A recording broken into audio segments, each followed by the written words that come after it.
प्यारे दोस्तों, मैं हूं डॉक्टर अमनदीप शर्मा। संस्कृत की इस कक्षा में आपका हार्दिक स्वागत है। आज हम जिस विषय के बारे में चर्चा करने वाले हैं वो विषय है संस्कृत में एतत् शब्द। जी हाँ, एतत् शब्द माने तो हिंदी में उसका अर्थ होता है यह। कोई समीपवर्ती वस्तु जो होती है उसके लिए हम कहते हैं यह, और दूर कोई वस्तु होती है तो उसके लिए कहते हैं वह, यह, वह। तो यह जो है उसको भी तीन श्रेणियों में बांटा जा सकता है, पुल्लिंग में, स्त्रीलिंग में और नपुंसकलिंग में। हिंदी में तो आपने देखा होगा यह लड़का है, यह लड़की है, यह पुस्तक है। तो तीनों जगह पर यह का प्रयोग किया गया, परंतु संस्कृत में ऐसा नहीं होता। संस्कृत में एषः बालकः, एषा बालिका, एतत् पुस्तकम। तो जो तीनों जगहों पर जो यह शब्द है उसका हमने अलग अलग प्रकार से प्रयोग किया। तो आज हम देखने वाले हैं एतत् शब्द के पुल्लिंग रूपों के बारे में, और इसके साथ साथ हम नपुंसकलिंग के शब्दों का भी अभ्यास करेंगे, क्योंकि नपुंसकलिंग कोई मुश्किल नहीं है। यदि आपको पुल्लिंग शब्द आ जाता है, याद हो जाता है, उसकी विधि आ जाती है आपको, तो नपुंसकलिंग आसान है। वो सारा का सारा जो है वो लगभग पुल्लिंग की तरह ही चलता है। प्रथमा विभक्ति और द्वितीय विभक्ति में थोड़ा सा परिवर्तन उसमें आता है। तो आइए करते हैं शुरू।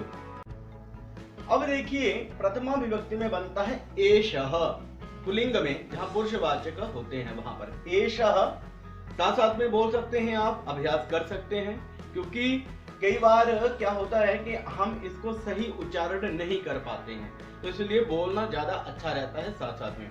एषः, एतौ, एते। फिर से बोलेंगे एषः, एतौ, एते। अब द्वितीय विभक्ति में एतम, एतौ, एतान। क्या बोलेंगे?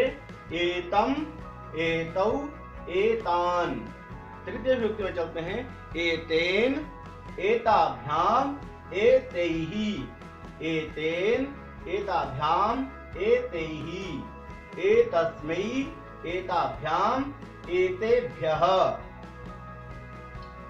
एतस्मात्, पंचमी विभक्ति देखिए, एतस्मात्, एताभ्याम, एतेभ्यः।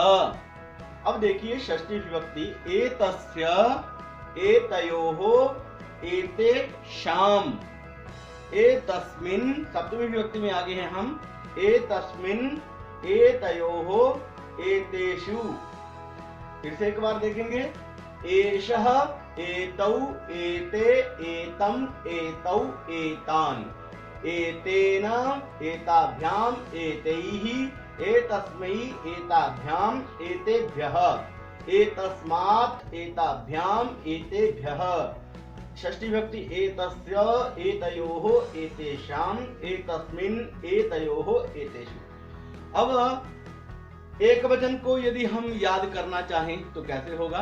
जैसे यहां देखिए, एषः, एतम, एतेन, एतस्मै, चतुर्थी में स्मै साथ में लगता है, एतस्मै, एतस्मात्, स्मात्। इस प्रकार से जो सर्वनामवाची शब्द होते हैं उनमें ये स्मात् लगता है।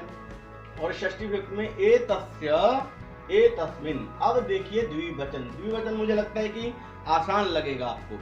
जैसे यहाँ द्विवचन में एतौ, एतौ, क्या याद करेंगे? एतौ, एतौ।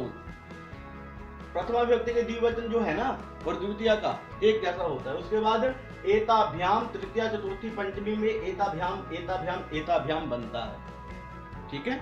उसके बाद देखिए षष्ठी विभक्ति में एतयोः, सप्तमी में भी एतयोः। तो तीन चीजें यहाँ आई, एतौ, एताभ्याम और एतयोः। इसका ध्यान देना है, बस ज्यादा याद यहाँ कुछ करने की जरूरत नहीं है। उसके बाद देखते हैं बहुवचन में एते।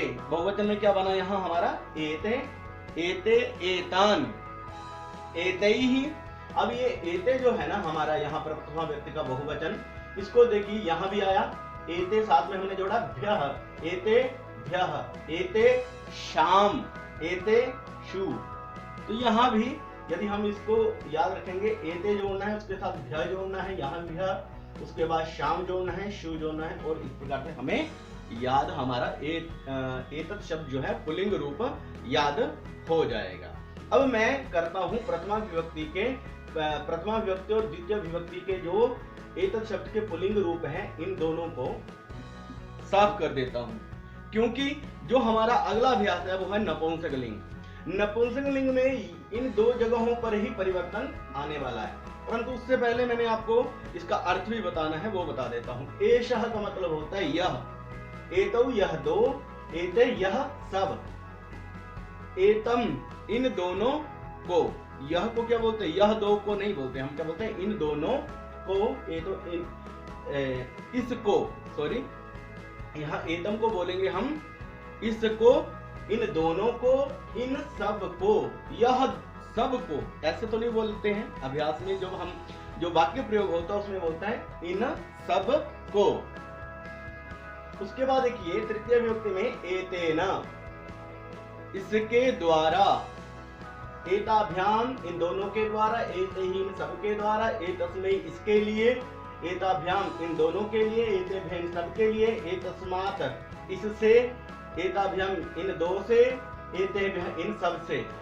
षष्ठी विभक्ति में एतस्य इसका, क्या आएगा, इसका, इसके या इसकी, एतयोः इन दोनों का, एतेषाम् इन सब का, एतस्मिन् इसमें, एतयोः इन दो में, एतेषु इन सब में, तो इस प्रकार से प्रयोग किया जाता है। अब लेते हैं नपुंसकलिंग शब्द को। तो देखिए एतत् नपुंसकलिंग शब्द कैसे चलता है, प्रथमा विभक्ति और द्वितीय विभक्ति में ही परिवर्तन आएगा। एतत् एते एतानि, एतत् एते एतानि, बस एतत् एते एतानि, एतत् एते एतानि, ऐसे बनेगा। वाक्य का जो रूप है वो सारे जितना भी है, तृतीय में, चतुर्थी में, पंचमी में, षष्ठी में और सप्तमी में, ये सभी रूप जो है वो पुल्लिंग की तरह ही चलेंगे। तो नपुंसकलिंग आसान है। यहाँ अर्थ यहाँ भी यह होगा, ये नपुंसकलिंग शब्दों के साथ यह दो या यह सब, और यहाँ पर इनको, इन दोनों को और इन सब को, इस प्रकार से अर्थ होगा। आप देख रहे हैं यहाँ पर संबोधन नहीं है, तो संबोधन जो है वो सर्वनामवाची शब्दों के साथ नहीं आता। जैसे, क्योंकि संबोधन का मतलब है किसी को संबोधित करना, तो हमेशा हम किसी को नाम से संबोधित करते हैं। हम कभी ये नहीं कहते हे ये, हे वह, हे तू, हे मैं, ऐसा नहीं बोलते। इसलिए यहाँ संबोधन नहीं आता है। आपको हमारा पाठ कैसा लगा, इसकी प्रतिक्रिया आप जरूर दें। कल फिर से नए विषय के साथ हम उपस्थित होंगे। तब तक के लिए जयतु संस्कृतम, जयतु भारतम। अगले वीडियो में हम आकारांत, जो एतत् शब्द है उसके स्त्रीलिंग को लेने वाले हैं। एतत् शब्द का जो स्त्रीलिंग रूप बनते हैं उनको लेने वाले हैं।